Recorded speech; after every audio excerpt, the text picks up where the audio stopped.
जय हिंद सभी को। आज हम लोग समझेंगे प्लासी के युद्ध के बारे में।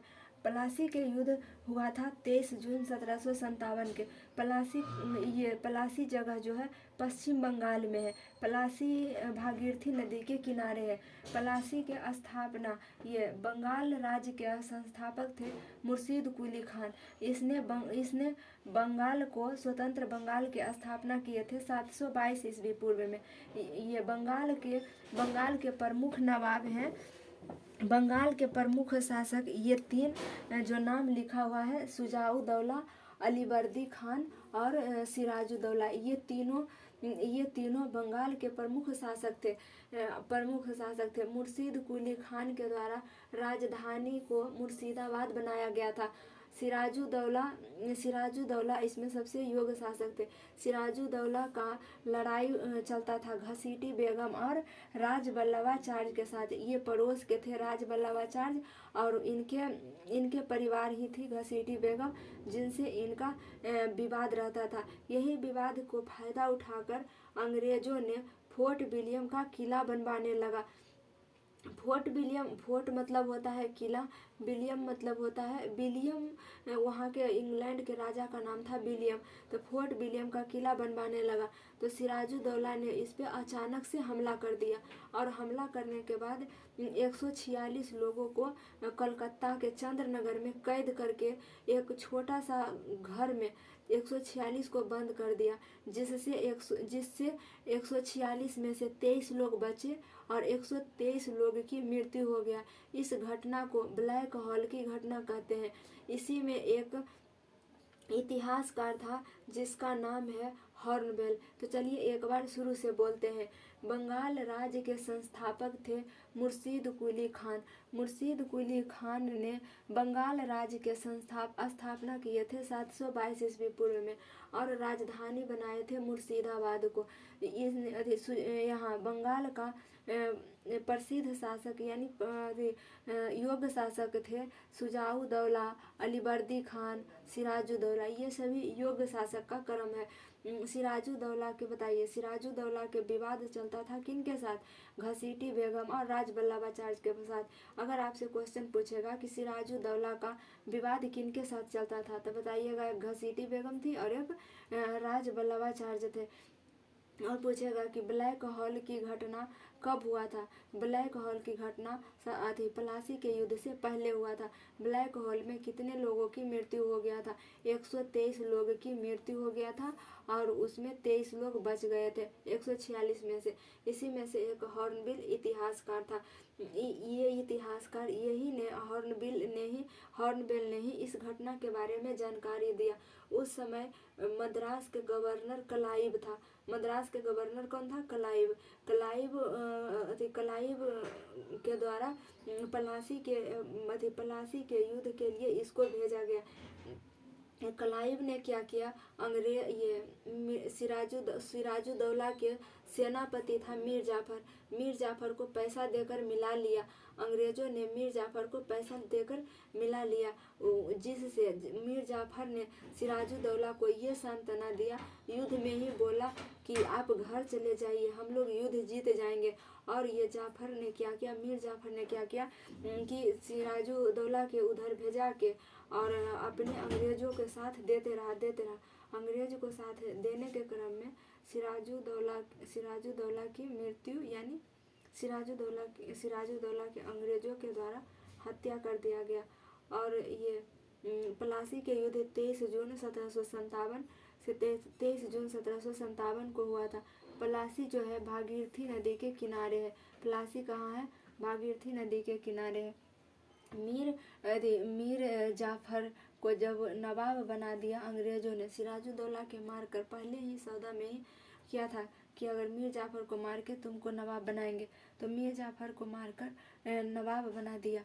ये सिराजुद्दौला को मारकर मीर जाफर को बंगाल का नवाब बना दिया और काफ़ी धन उनसे लेने लगा और मीर जाफर के द्वारा दस्तक प्रणाली स्टार्ट करवा लिया। दस्तक प्रणाली एक शाही फरमान होता था, एक कार्ड के तरह। आधार कार्ड जिस तरह से होता है ना, उसी तरह से था ये दस्तक प्रणाली। एक कार्ड रहता था उस कार्ड से मीर जाफर अंग्रेजों को टैक्स में छूट यानी कर में छूट देता था। तो यहाँ से धन भी मीर जाफर से पैसा भी लेता था और कर में छूट भी लेता था।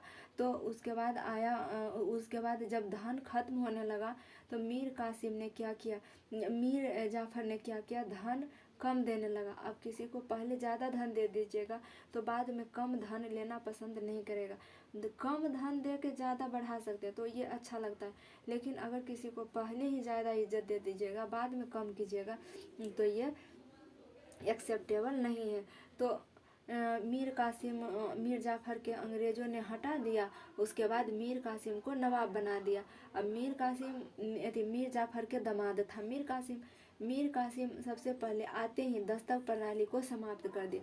दस्तक प्रणाली को समाप्त यह कह के कर दिया कि आप लोग तो ये जब बहुत ज़्यादा मिसयूज होने लगा दस्तक प्रणाली को, तो मीर जाफर के द्वारा सबसे पहले दस्तक प्रणाली को समाप्त किया गया। और मीर कासिम होशियार था। मीर कासिम अपने राजधानी को मुंगेर लेकर चल गया। बिहार में मुंगेर है, और अपनी राजधानी को मुंगेर लेकर चल गया और वहाँ गोला बारूद के कारखाना खोल दिया। तो बताइए, गोला बारूद के कारखाना, तो अंग्रेज को ये बात ठीक नहीं लगा। तो इसका जो है विरोध, अंग्रेजों ने विरोध करने लगा और मीर कासिम को हटा के फिर से मीर जाफर को बंगाल के नवाब बना दिया। मीर कासिम को पद से हटा दिया। इसी के लिए टेक्निकल वर्ड इस्तेमाल किया जाता है, अपदस्थ। तो पूछेगा एग्जाम में कि अपदस्थ नवाब किसे कहा जाता है, तो मीर कासिम को। अपदस्थ का मतलब होता है पद से हटाना। जिसको पद से हटा दिया जाता है उसे अपदस्थ नवाब कहा जाता है। तो मीर कासिम को अपदस्थ नवाब कहा जाता था।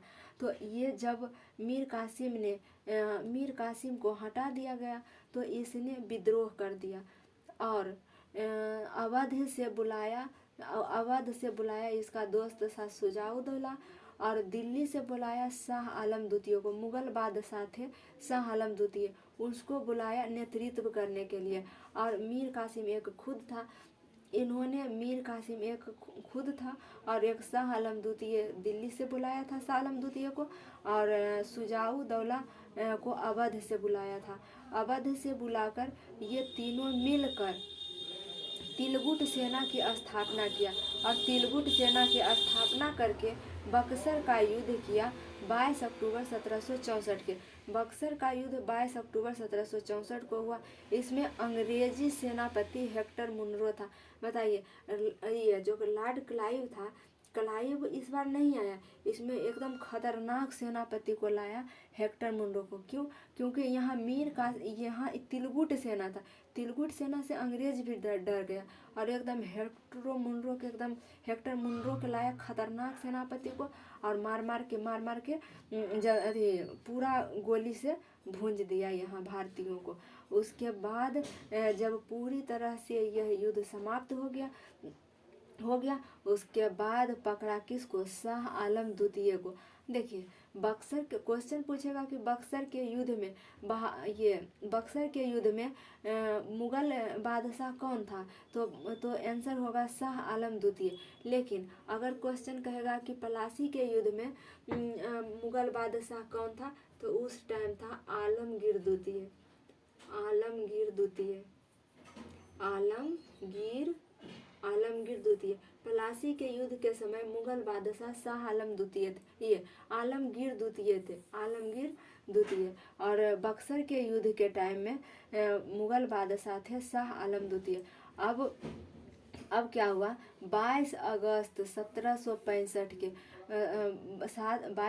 1765 ईस्वी को इलाहाबाद की संधि हुई अंग्रेज और शाह आलम द्वितीय के बीच में, और जिसमें बिहार, बंगाल और उड़ीसा की दीवानी अंग्रेजों ने ले लिया। किससे? शाह आलम द्वितीय से।